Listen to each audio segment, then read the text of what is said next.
Chithara ഗ്രാമപഞ്ചായത്തും service സഹകരണ ബാങ്കും കാർഷിക ഗ്രാമവികസന ബാങ്കും കൃഷിഭവനും സംയുക്തമായി കർഷക ദിനം ആഘോഷിച്ചു. ചിതറ ഗ്രാമപഞ്ചായത്ത് പ്രസിഡന്റ് എസ് മുരളീധരൻ നായരുടെ അധ്യക്ഷതയിൽ ജില്ലാ പഞ്ചായത്ത് അംഗം എസ് ആനന്ദകുസുമം ഉദ്ഘാടനം നിർവഹിച്ചു. കർഷകർ കൃഷിയെയും നാട് കർഷകരെയും മറക്കുന്ന ഒരു സാഹചര്യത്തിലേക്കാണ് നമ്മൾ പോകുന്നതെന്നും സബ്സിഡിയും വിലക്കയറ്റവും ഉൾപ്പെടെ നിരവധി പ്രശ്നങ്ങൾ നേരിടുന്ന സാഹചര്യത്തിൽ കർഷകർ വലിയ വെല്ലുവിളി നേരിടുകയാണെന്നും അവർ പറഞ്ഞു. ഇല്ലെങ്കിൽ നമ്മൾ കർഷകരെ മറന്നുപോകും.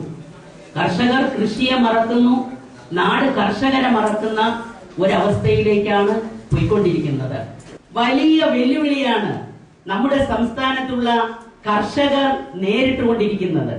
അതിന്റെ ഭാഗമായിട്ടാണ് നേരത്തെ ഇവിടെ പറഞ്ഞതുപോലെ ആദരിക്കാനായി ഉദ്ദേശിച്ച കർഷകരെ കിട്ടാതെ നെൽകർഷകരായി വിരലിലെണ്ണാവുന്ന സുഹൃത്തുക്കൾ മാത്രം അവശേഷിക്കുന്നത്.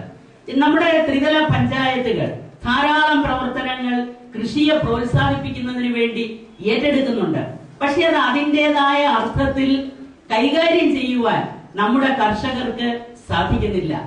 ഗ്രാമപഞ്ചായത്തും ബ്ലോക്ക് പഞ്ചായത്തും ഏറ്റെടുക്കുന്നത് പോലെ തന്നെ ജില്ലാ പഞ്ചായത്തും തരിശ് രഹിത കൊല്ലം ജില്ല ആക്കിയെടുക്കുന്നതിന് വേണ്ടി തുടർന്നുള്ള ഇപ്പോൾ നിലവിലുള്ള നെൽവയലുകൾ നികത്താതെ ആ വയലുകളിലെല്ലാം വളരെ നന്നായി നെൽകൃഷി ചെയ്യുന്നതിന് വേണ്ടി വടക്കാഞ്ചേരി മോഡൽ നെൽകൃഷി നമ്മുടെ കൊല്ലം ജില്ലയിൽ മാതൃകാപരമായി നടപ്പാക്കുന്നതിന് കഴിഞ്ഞു.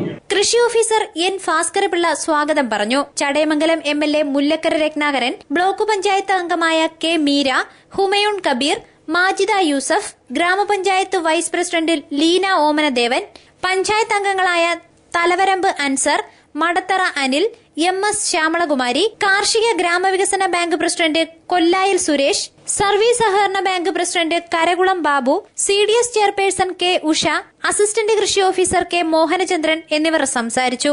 ചടങ്ങിൽ പഞ്ചായത്തിലെ മികച്ച കർഷകരെ ആദരിച്ചു. News bureau, Kadakkal.